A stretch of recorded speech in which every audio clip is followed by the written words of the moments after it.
This episode from the life of Sherlock Holmes will be transmitted to our men and women overseas by shortwave and through the worldwide facilities of the Armed Forces Radio Service.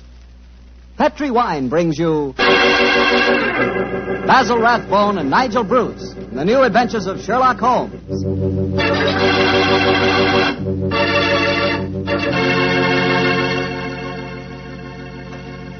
The Petri family, the family that took time to bring you good wine, invite you to listen to Dr. Watson tell us another exciting adventure he shared with his old friend, that master detective, Sherlock Holmes. Well, right about now, you're probably taking a little breather in your last-minute rush to get everything ready for the big day tomorrow. Children have to be put to bed to wait for Santa Claus, and there's the tree waiting to be decorated, and, a million and one things which must be done before morning. I sure hope you got all your Christmas shopping done. It's pretty hectic rushing off at the last minute to take care of Uncle Charlie or Aunt Bertha or Cousin Sam.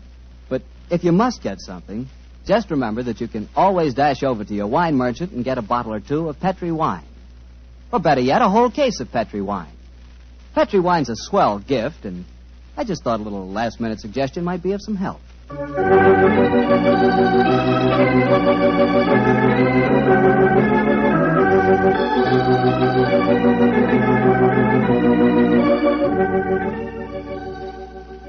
And now I'm sure our good friend Dr. Watson's waiting for us, so let's go in and join him. Come in. Ah, there you are, Mr. Bartell. Oh, say, Doctor, I can see you're going to have yourself quite a Christmas. Big tree in the corner with colored lights on it. Where'd you get those? Table covered with presents? You must be mighty popular. They aren't all for me, my boy. You see, I'm having a Christmas party tomorrow for my housekeeper's little nieces. Oh. I'm going to dress up as Santa Claus for them. Well, I'm sure you look very convincing in the part. Oh, by the way, Doctor, I brought you a little present. Ooh, Here it is. I hope you'll like it. Good of you, Mr. Bartell. I got one for you, too, here, Summer. Oh, you mustn't open it until tomorrow. Here you are, my boy. Thanks a lot, Doctor. And now, how's about tonight's story?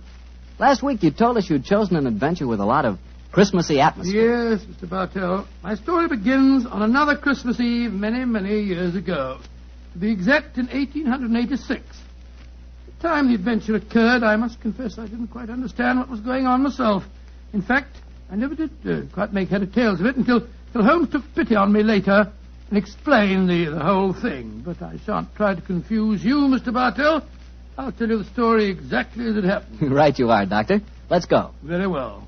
On that Christmas Eve in 86, I was standing in our Baker Street rooms, dressed in the costume of Santa Claus. Holmes, his long, thin fingers pressed together, lay back in an armchair and gazed at me quizzically, while our housekeeper, Mrs. Hudson, stood by the door and... Dr. Watson, you make a grand Santa Claus. Doesn't he, Mrs. Hudson? Try the beard on, Watson, old chap. I'm afraid this is going to be a little uncomfortable. How does it look? Oh, you look just like the old man on the Christmas cards, Doctor. Yes, Watson. It really becomes you. The cheery twinkle of the eyes, the ruddy complexion, and the appropriate girth. What a shame we can't obtain some snow on a sleigh and reindeer for you. However, I'm sure Mrs. Hudson's nieces will be very much impressed. Well, they will that, sir. And it's very kind of you, Doctor, to offer to come over to their house with me. With her father in the hospital and my sister at his bedside, it would have been a very miserable Christmas without me. Oh, I shall enjoy myself, but I think I'll take this beard off before we get there. That's it. Are you ready to leave, Mrs. Hudson? I am, sir. Will I get a cab? How far do we have to go? Oh, Lexington Gardens, number 28. It's just off the Edgware Road, Doctor. It's not far, but bearing in mind my costume, I suppose we'd better take a cab. Aye, sir. I'll get one. Holmes, what are you going to do with yourself? I hate leaving you alone on Christmas Eve. Oh, don't worry, old chap. I shall spend a profitable evening writing on my new monograph. Well, what's this one about? An analysis of teeth marks on pipe stems, with particular regard to indicated character. Oh, gracious me, how exciting. Well, I must be going. Don't forget your sack of presents, old fellow. Great Scott, no. When you come to distribute them, you'll find that I took the liberty of adding a few trinkets on my own behalf. Oh, that's very thoughtful of you, Holmes. Oh, excuse me, Mr. Holmes, but there's a gentleman to see you. Says he's an old friend of yours. Here's his card, sir. Oh, thank you. Oh, It's Lord Whitcomb. Splendid. Ask him to come up, please, Mrs. Hudson. All right, sir. And I hope your party is a great success, Mrs. Hudson. Thank you, sir. Are you sure you don't want me to stay? Now that you have a visitor. Oh, no. Indeed, no, Mrs. Hudson. I can show the gentleman out myself. You go off and have a good time. Thank you, sir. I wonder what Lord William wants. Perhaps I should stay. No, please, my dear fellow. Certainly not. What? You've far more important work to do. Whitcomb probably wants his revenge at chess. Or something equally innocuous. Off with you, my dear fellow, and enjoy yourself. Oh, I suppose I better go. Just the same, I wish you were coming with me. I'll see you later. I shall be there. Come on up, Whitcomb. Hello, Holmes. Evening, Watson. You make a very convincing Santa Claus. Are you leaving? I'm afraid so, Lord Whitcomb. Well, good night, then. Good night, sir. How are you, Holmes? All alone on Christmas Eve, eh? Yes, Whitcomb, I'm glad you came over to see me. Mm-hmm. What's it to be, an evening of chess, or have you unearthed some recent treasure of medieval pottery that we can discuss? Neither, Holmes. I've come to you in your professional capacity. I need help. Oh, come now, Whitcomb. Don't tell me that after all these years of quiet friendship, you're going to become a client. I'm afraid so, Holmes. Though I doubt if my problem will interest you very much. It's hardly up to your rather colourful standards.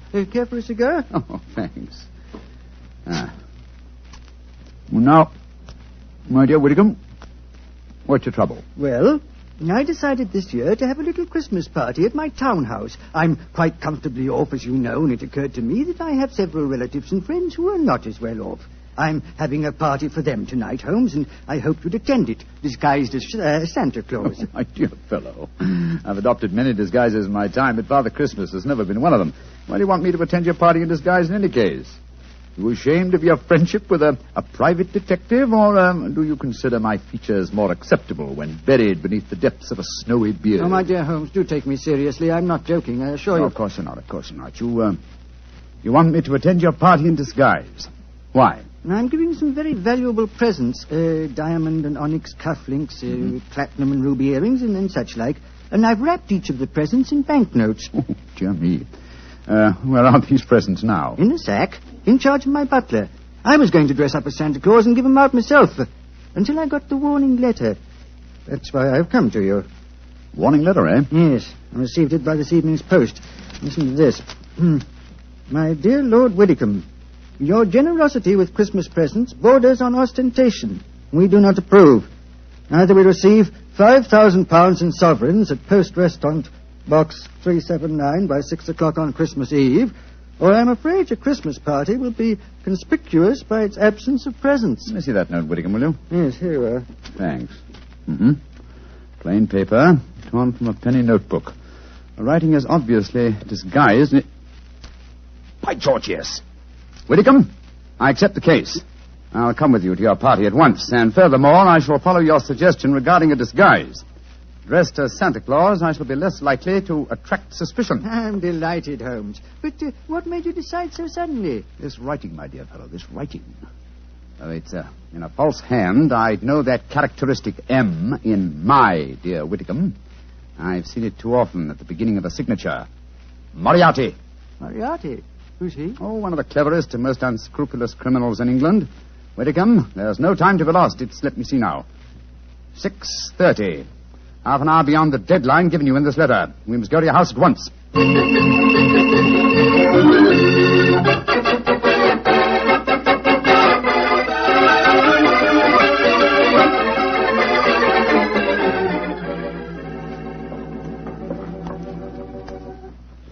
This is as far as the cab can take us, Doctor. Oh, here you are, cabby. Here's 5 shillings for you and a Merry Christmas. Oh, bless you, gentlemen, and Merry Christmas to you, too.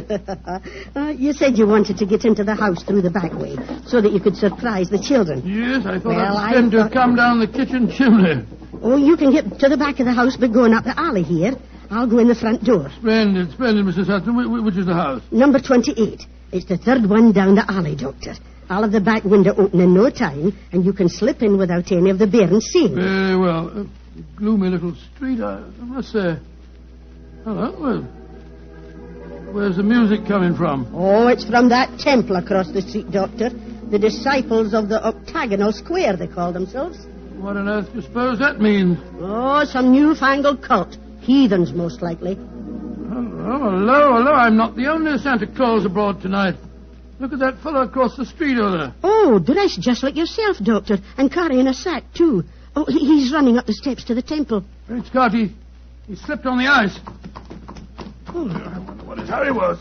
Here, my man. Oh, be careful now, sir. Doctor. Don't trip yourself. Here you are, sir. Now, give me a hand. Thank you, sir. Silly of me, wasn't it? Oh, we Santa Clauses have to help each other, you know. Up you come. That's it. Woo! Oh, gracious me. Doctor, I told you to be careful. Now you've fallen, too. Oh, it's this confounded red coat of mine. It tripped me up. Did you hurt yourself, sir? No. I'm all right, I think. How about you, sir? Well, I'm all right, thanks. Oh. Silly of me to run, wasn't it? Here's your sack, sir. Thank you. Good night, and Merry Christmas. Good night. Same to you, sir. Same to you. Oh, he went into the temple. Must be a disciple of the octagonal square. You're sure you're no hurt, Doctor? No, of course not, Mrs. Hudson. Give me my sack, please. Thank you. Your sister's house is the third one down this alleyway, you say? I'll hurry and open the back window. Yes, I'll be waiting for you, Mrs. Hudson. This is rather fun. What a shame Holmes isn't with us. Oh, well, he's probably happier having a good game of chess with Lord Widdicombe.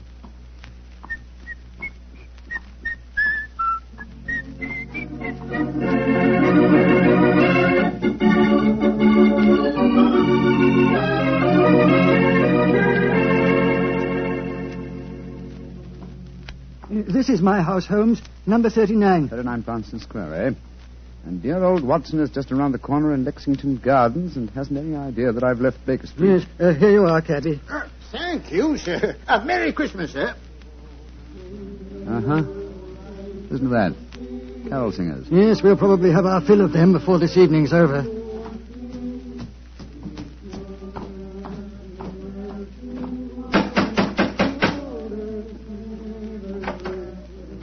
Good evening, my lord. Have the guests arrived, Hargreave? Most of them, sir. They're in the library. You brought another Santa Claus with you, I see, my lord. Another Santa Claus? What do you mean? The gentleman arrived 3/4 of an hour ago, sir, dressed as Santa Claus. I took him to your study, my lord, and showed him the sack of presents. Confound it! He's got here before us. Where's this study? This way. I hope I didn't do wrong, my lord. You told me that a gentleman dressed as Santa Claus would be coming here. Dear me. The gentleman appears to have gone. Yes, and the sack containing the presents with him. But he can't have left the house, my lord. I've been watching the front door. Yes, and while you were doing that, he slipped out through the window here. The catch is undone. Hargrave, describe this man. Well, I can't tell you much about his appearance, I'm afraid, sir. He was dressed as Santa Claus, just like yourself. But I did notice one thing about him, sir. Oh, what was that? He lisped, sir. It was quite pronounced. Of course. Lou the Lisper. Who on earth is Lou the Lisper? One of Moriarty's most trusted accomplices. Fortunately, though, I've had news of him lately through my underworld grapevine. You know where he lives? He's reputed to have some connections with a new cult that calls themselves the Disciples of the Octagonal Square. Their headquarters are just around the corner from here. Let's go there at once. Of course, and Hargrave. Yes, sir. Get a message to Scotland Yard as fast as you can. Ask for Inspector Lestrade and tell him to join me at the Temple of the Octagonal Square in Lexington Gardens as soon as possible.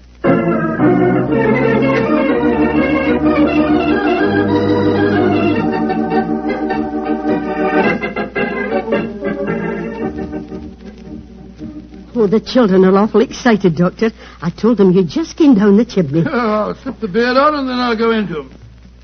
There we are. Will I announce you, Doctor? Yes, please, Mrs. Hudson. All right, sir.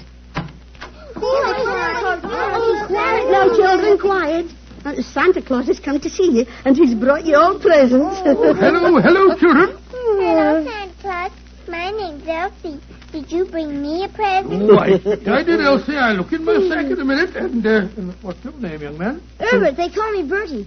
Did you come down the chimney? Yes, Bertie. I bet you had a time doing it. You're so fat. Oh, don't be rude, Bertie, or Santa Claus won't give you your present. And what's your name, little man? Lionel. I've got a cold. Yes, I see you have. Well, children, gather round me and I'll see what presents I got for you. Let me see, Bertie. The first present is for... Oh, it's got to be right. It says for Her Grace, the Dowager Duchess of Beulah. Oh, do you suppose Mr. Holmes has been playing a practical joke on you, Doctor? I suppose so, though I can't see the point myself. But he did say that he'd added a few trinkets of his own. I want my present. Then supposing you take this, Elsa. Oh, Pooh, thank you. And this one is marked for the Reverend Arthur Carter. I knew what Holmes was up to.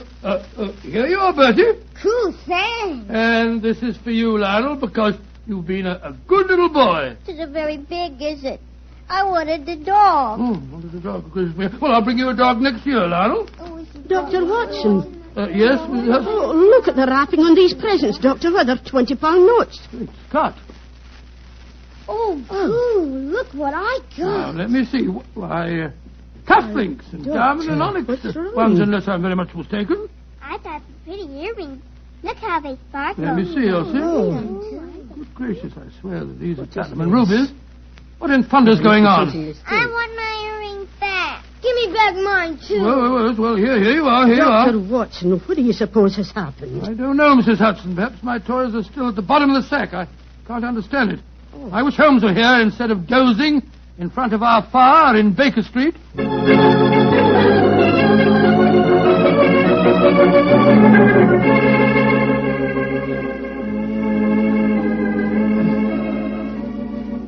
Where are you, Holmes?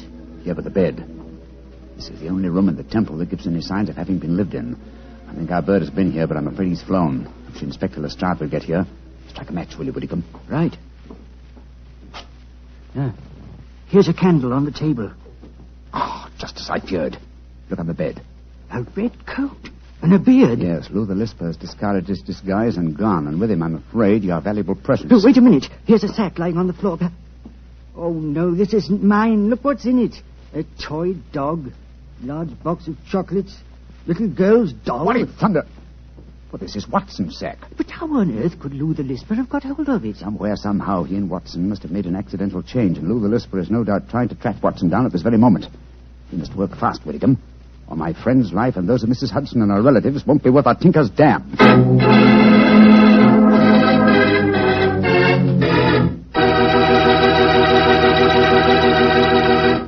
Oh, now, Doctor, you can't break off your story there. Oh, yes, I can, my boy. Before I go on, I thought we'd have a glass of port just to freshen us up. Oh, well, that's something different. Of course. Instead of talking about port, as I sometimes do, it'll be nice to drink some for a change. There you are, my boy, and a Merry Christmas to you. The same to you. And now, what happened next, Doctor? We left you at the children's Christmas party, and Sherlock Holmes and Lord Whitcomb around the corner at the Temple of the Octagonal Square. Yes, Mr. Bartell, although at the time, of course, I had no idea what was going on. There I was, cheerfully handing out gifts worth, well, if not a king's, at least a baronet's ransom.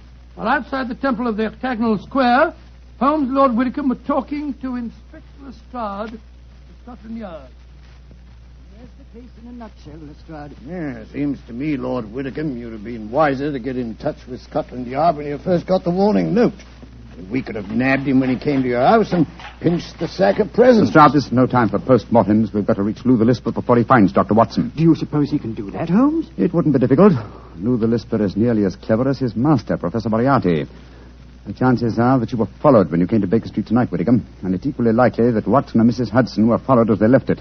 Moriarty seldom leaves anything to chance. Well, where did Dr. Watson go tonight? 28 Lexington Gardens. It's just around the corner from here. Well, then let's go there at once. Frighten our quarry away? No, Lestrade. We must use a little subtlety.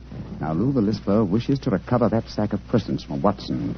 How would he invade the party with the least possible trouble? By dressing up as Santa Claus again? No, I think he's overplayed that role for one evening. Well, then how would he try to get in, Mr. Holmes? Oh, come now, Lestrade. What group of people can enter any house on Christmas Eve without invitation and without creating suspicion? The carols. Exactly, my dear fellow. I shouldn't be at all surprised if at this very moment Lou the Lisper and some of his gang are singing carols outside 28 Lexington Gardens. Well, then what are we going to do? Form a rival choral society. How many of your men did you bring with you? 3. A sergeant and 2 constables. Wearing greatcoats? Yes, Mr. Holmes. But why? Good. They can hide their helmets and pretend to be singers. Come on. Let's go over there, and while we're walking, we'll rehearse our carols. We must appear reasonably convincing. Sound your A, Lestrade. Sound your A.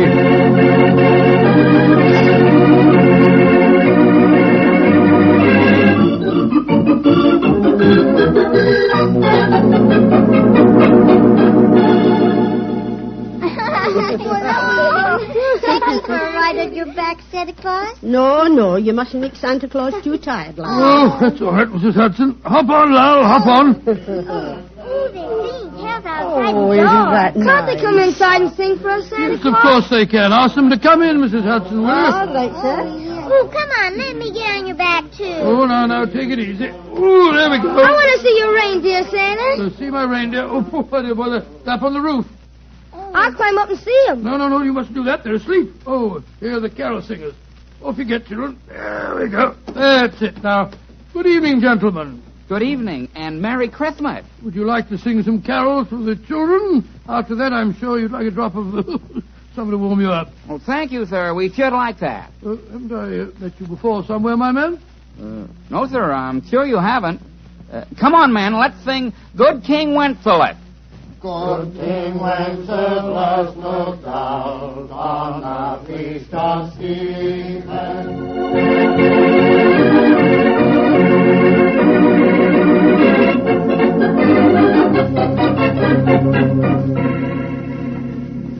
Well, here we are outside the house, Mr. Holmes. Now what? Listen.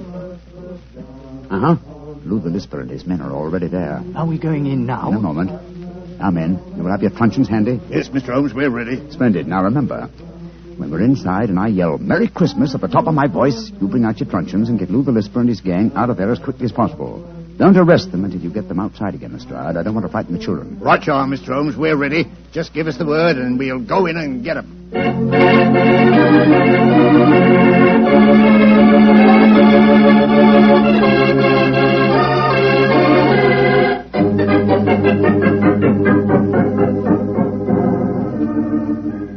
Ah, that was very nice singing. And now, how about something to warm you all up? That won't be necessary, Dr. Watson.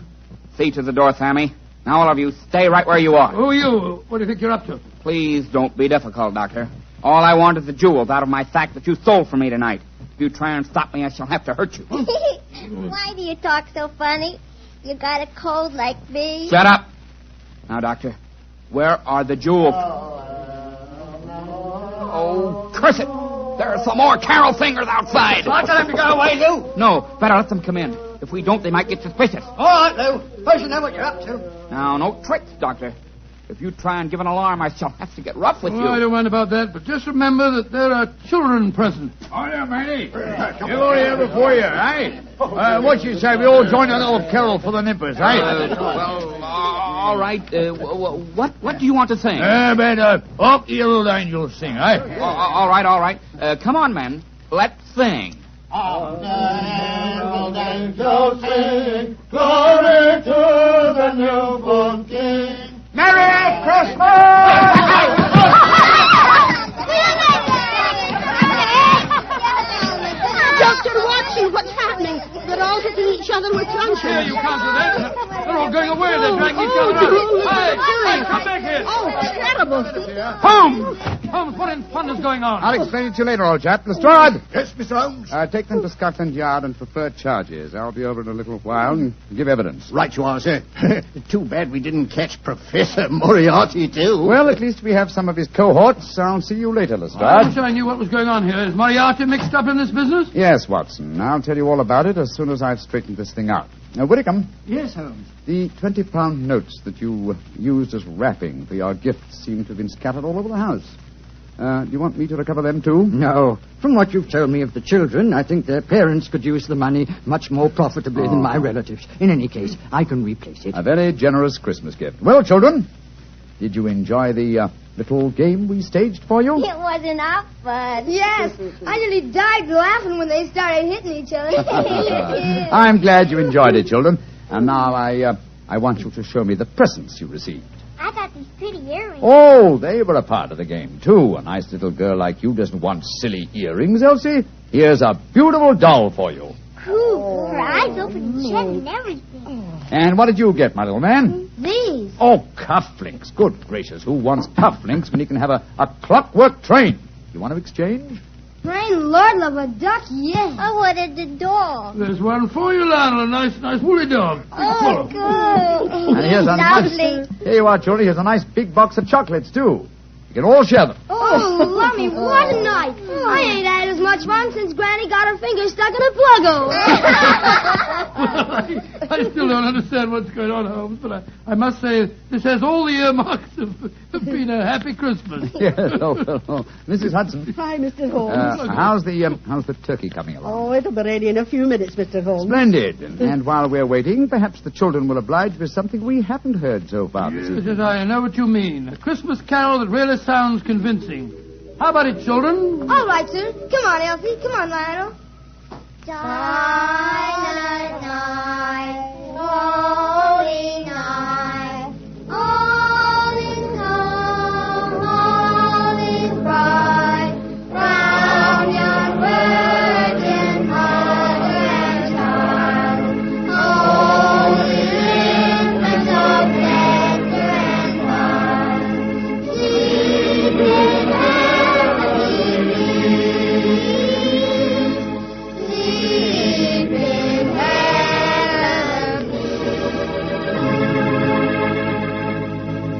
Well, Doctor, that was really a swell story.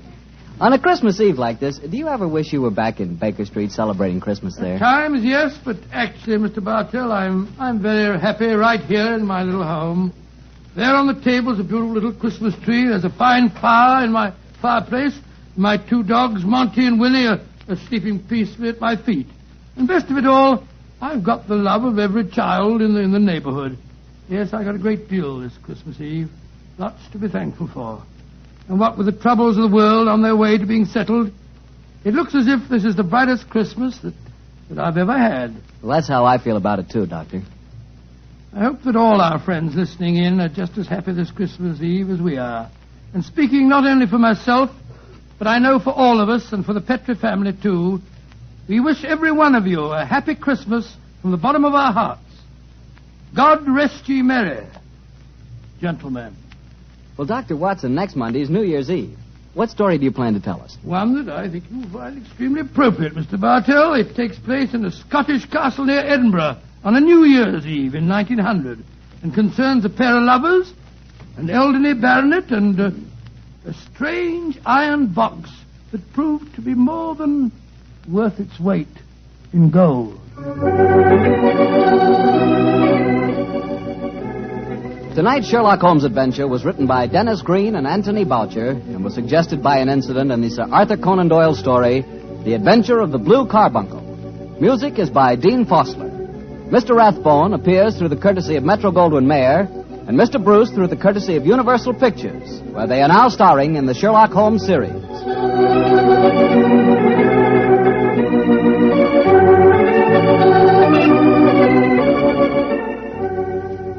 The Petrie Wine Company of San Francisco, California, invites you to tune in again next week, same time, same station. Sherlock Holmes comes to you from our Hollywood studios.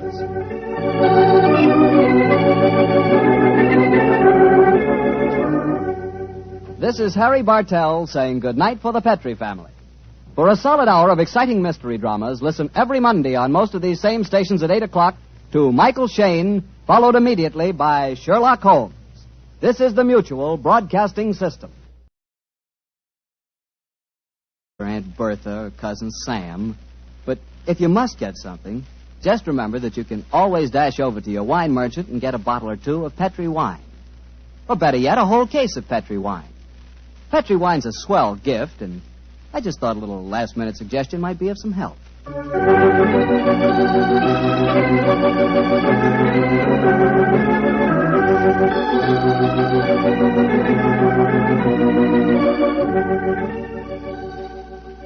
And now I'm sure our good friend Dr. Watson's waiting for us, so let's go in and join him. Come in. Ah, there you are, Mr. Bartell.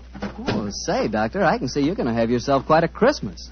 Big tree in the corner with colored lights on it. Where'd you get those? Table covered with presents? You must be mighty popular. They aren't all for me, my boy. You see, I'm having a Christmas party tomorrow for my housekeeper's little nieces. Oh. I'm going to dress up as Santa Claus for them. Well, I'm sure you look very convincing in the part. Oh, by the way, Doctor, I brought you a little present. Ooh, really? Here it is. I hope you'll like it. I know, Mr. Bartell. I got one for you, too, here, Summer.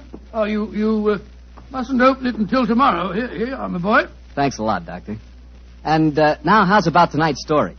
Last week you told us you'd chosen an adventure with a lot of Christmassy atmosphere. Yes, Mr. Bartell. My story begins on another Christmas Eve many, many years ago. To be exact, in 1886. The time the adventure occurred, I must confess I didn't quite understand what was going on myself. In fact, I never did quite make head or tails of it until Holmes took pity on me later and explained the whole thing. But I shan't try to confuse you, Mr. Bartell. I'll tell you the story exactly as it happened. Right you are, Doctor. Let's go. Very well. On that Christmas Eve in 86, I was standing in our Baker Street rooms, dressed in the costume of Santa Claus. Holmes, his long, thin fingers pressed together, lay back in an armchair and gazed at me quizzically, while our housekeeper, Mrs. Hudson, stood by the door and... Dr. Watson, you make a grand Santa Claus. Doesn't he, Mrs. Hudson? Try the beard on, Watson, old chap. I'm afraid this is going to be a little uncomfortable. How does it look? Oh, you look just like the old man on the Christmas cards, Doctor. Yes, Watson. It really becomes you. The cheery twinkle of the eyes, the ruddy complexion, and the appropriate girth. What a shame we can't obtain some snow on a sleigh and reindeer for you. However, I'm sure Mrs. Hudson's nieces will be very much impressed. Well, they will that, sir. And it's very kind of you, Doctor, to offer to come over to their house with me. With her father in the hospital and my sister at his bedside, it would have been a very miserable Christmas without you. Oh, I shall enjoy myself, but I think I'll take this beard off before we get there. That's it. Are you ready to leave, Mrs. Hudson? I am, sir. This episode from the life of Sherlock Holmes will be transmitted to our men and women overseas by shortwave and through the worldwide facilities of the Armed Forces Radio Service. Petri Wine brings you Basil Rathbone and Nigel Bruce in the new adventures of Sherlock Holmes.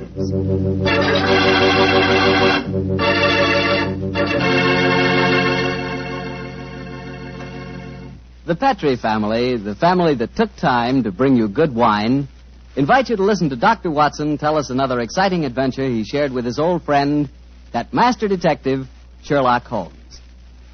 Well, right about now, you're probably taking a little breather in your last-minute rush to get everything ready for the big day tomorrow. Children have to be put to bed to wait for Santa Claus, and there's the tree waiting to be decorated, and, a million and one things which must be done before morning. I sure hope you got all your Christmas shopping done. It's pretty hectic rushing off at the last minute to take care of Uncle Charlie or... Will I get a cab? How far do we have to go? Oh, Lexington Gardens, number 28. It's just off the Edgware Road, Doctor. It's not far, but bearing in mind my costume, I suppose we'd better take a cab. Aye, sir. I'll get one. Holmes, what are you going to do with yourself? I hate leaving you alone on Christmas Eve. Oh, don't worry, old chap. I shall spend a profitable evening writing on my new monograph. Well, what's this one about? An analysis of teeth marks on pipe stems, with particular regard to indicated character. Oh, gracious me, how exciting. Well, I must be going. Don't forget your sack of presents, old fellow. Great Scott, no. When you come to distribute them, you'll find that I took the liberty of adding a few trinkets on my own behalf. Oh, that's very thoughtful of you, Holmes. Oh, excuse me, Mr. Holmes, but there's a gentleman to see you. Says he's an old friend of yours. Here's his card, sir. Oh, thank you. Oh, it's Lord Whitcomb. Splendid. Ask him to come up, please, Mrs. Hudson. All right, sir. And I hope your party is a great success, Mrs. Hudson. Thank you, sir.